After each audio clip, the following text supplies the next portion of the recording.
name is Bobbi Jo Williams. I'm the oldest of 5. There are 3 girls, all born in May, and 2 boys. You know, I had to make sure everyone got to school on time and did their homework. And when the new babies came along, I got to change diapers. So I kind of grew up as a mother.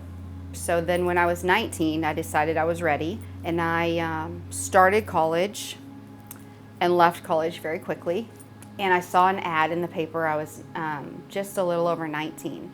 And the ad in the paper said, I need a nurse, we'll train the right person. And so we spent probably an hour talking in that interview. And then he said, I think that you'd be great with the kids. Do you want to learn? And I said, yes. And so he taught me literally everything from the ground up. And then he closed his practice and I went back to school and got an associate's degree in science.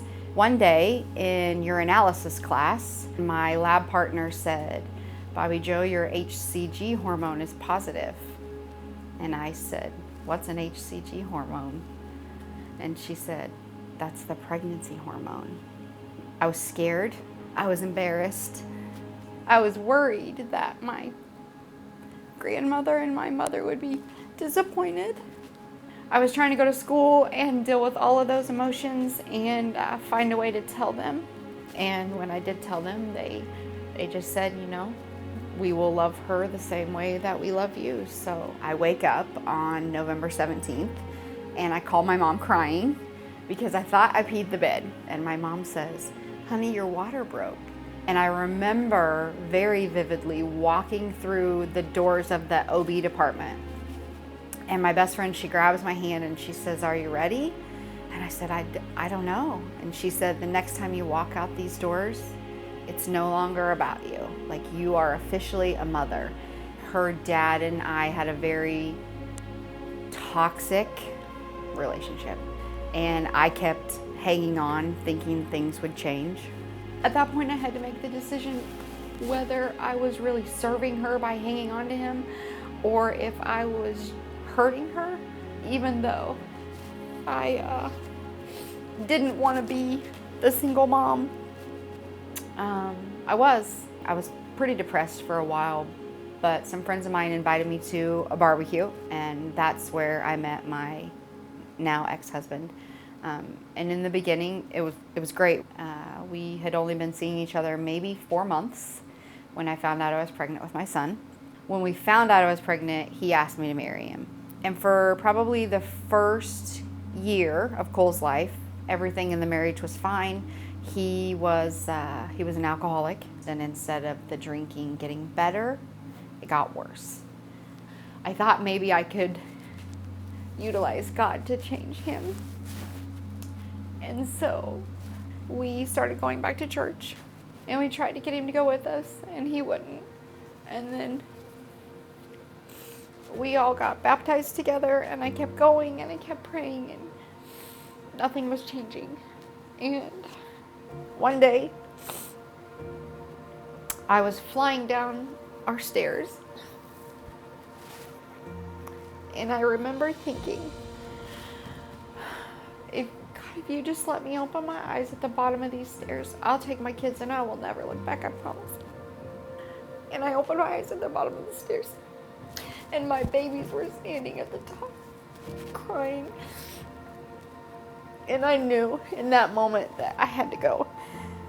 And even though I was terrified, I knew that God would see me through. I started looking for women's conferences because I knew that I needed someone to give me something more. And I came across EC's conference, women's conference.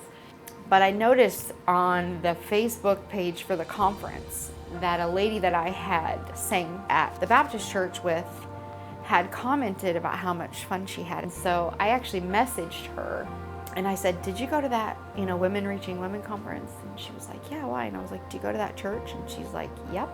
And I was like, what's it like? And she's like, Bobbi Jo, you would love it. And I was like, well, I need someone to bring me back, bring back my passion for God. And I walked in, and the screen pops up with the name of the, sermon.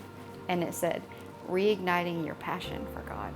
And I left feeling amazing. I came every Sunday from that point on. And Bishop was actually sick. 3 days after I met him, he sent me a card. What I loved about the card was that it wasn't just typed. Like, he actually took the time to say that he was thankful. And that was huge for me, because where I was in my life, I needed to feel welcome, included. I needed to know that where I was at was a safe place. During my time at EC, I started tithing for the first time. And I kept thinking to myself, you know, even though it's only $20 here and $20 there, that $20 for me was like the last $20 we had. But something about that sermon made me realize that even though I want to hold on to that money, if I would just let go, just the simple act of showing God that I'm willing to trust him enough to let go of it, that something, you know, we would be okay. I kept tithing, and then I would come home and I would pray. Okay, God, like, I need something different. Like, I love the nursing field, but I need something different. Like, I've got to be able to spend more time with my kids. And I got a call, just a random call one day, for an interview for a position at a school. And I sat in the car before I went in for the interview, and I was just like, okay, God, you know, is this it? Like, is this where you're ordering my steps? Is this the direction you want me to go? And I went in, and they hired me on the spot. It raised our income enough that I didn't have to work 3 jobs anymore.